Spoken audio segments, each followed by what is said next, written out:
Hello, everyone, and welcome. My name is Julie Mann, and I show men and women how they can live healthy, happy, sustainable lives just by changing their habits. And I'm really excited because today I'm joined by Connie Whitman. And Connie Whitman is a fantastic sales coach. She's also a podcast host and an author. So Connie, I'm going to hand straight over to you. Okie dokie, artichoke.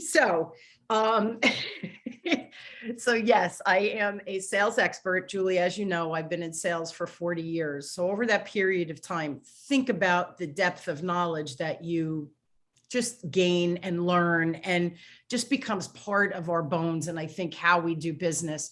So for me, some of my most critical tips that I share and that I find is needed when I coach is a couple of things. So the first one is, I think we underestimate the power of being prepared. So for me, preparation is having good time management skills, being organized and showing up for your meetings, whether on Zoom or live, that you have everything organized and literally at your fingertips, or resources if you're going to share screens and stuff like that. Have it ready to go before you jump on.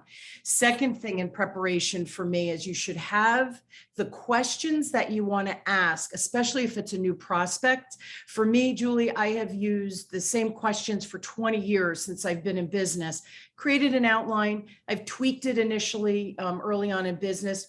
When you find the questions that work, you just rinse and repeat, rinse and repeat. Now, here's the thing. You have those questions prepared, which is awesome. The other tip I give is we have to listen more. We have an attention span of about 6 seconds. So you ask these great questions, yay.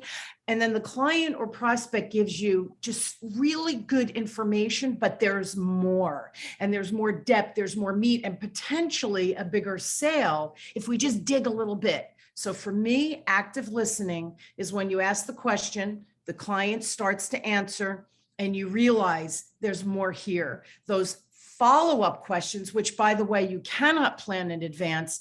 They're just very authentic, organic, and they happen in the moment. So you have to live in the moment with your client.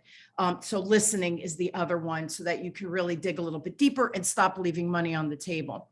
Third tip that goes along with that listening piece is, as you're listening, I highly recommend taking notes. And if you're on Zoom especially, let the client know, see again, self-management skills, time management skills, let the client know right out of the gate. If you see me looking down, I'm taking notes. Or if you see me looking at if you have another computer screen and you see me looking at that, I'm typing notes. Let them know what you're doing so they feel part of the engagement from you. So that to me goes along with the listening. You have to take notes. You cannot remember. Everybody goes, oh, I have such a good memory. It's nonsense. 6-second attention span. We have crap memories. So just take notes. Trust me, honor yourself.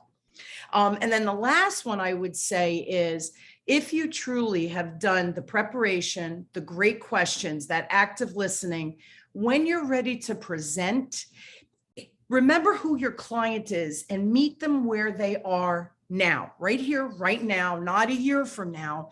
And 3 things should happen.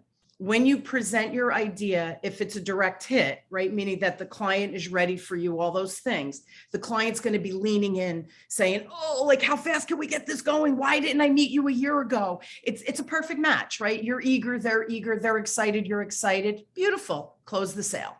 Second one is, and this happens a lot, and I say this a lot to my clients, instead of asking for the business and getting an objection, I will say, you're not ready for me yet. You're working with Julie on this. You're working with so-and-so on your website. You can't add this piece yet. Let's keep talking. And maybe 3 weeks, 4 weeks, 5 weeks from now, we can start working together, a one-on-one group program, whatever the client chooses. Or the third option is you say, I'm not the person, based on everything I just uncovered, I really am not the person that can help you. I have a colleague and a really good friend, Julie. She'd be the perfect match for you where you are now. So you have to meet clients where they are and do the right thing. But they're the 3 things that should happen after you present and ask for the business. Notice, Julie, I did not say an objection. I absolutely love that. Oh my goodness. I mean, that's pure gold right there. And I noticed, Connie, how much I'm leaning in as you're talking. Oh my goodness. It doesn't matter what you're selling people. You know, if you get that right, be amazed at how you can transform your business. So thank you everybody for watching. Of course, I'm going to be putting Connie's links right down below this video. So check her out, make contact, ask her a question. She's such a wonderful, wonderful woman in so many ways. So thank you, Connie. Thank you, Julie. Thanks for having me, Julie. I love spending time with you. Always fun.